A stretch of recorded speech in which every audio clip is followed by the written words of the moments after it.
আমি যদি প্রশ্ন ছুড়ে দিই আন্দোলন কি আমাদের, মানে শুধু আমাদের? আপনাদের আন্দোলন না? আপনারা তো গণকর্মী, আপনারা তো এই দেশের গণকর্মী, রাইট?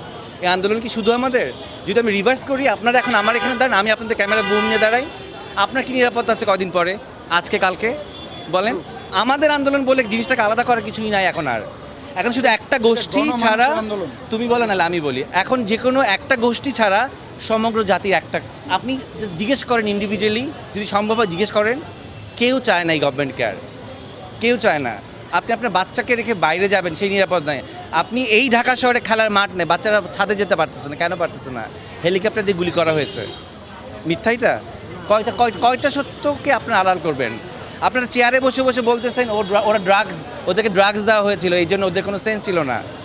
তো ড্রাগস নিলে আপনি মেরে ফেলতে পারেন? কোন রাষ্ট্রের আইনে আছে একজন ড্রাগ অ্যাডিক্টকে গুলি করে মারা যায়?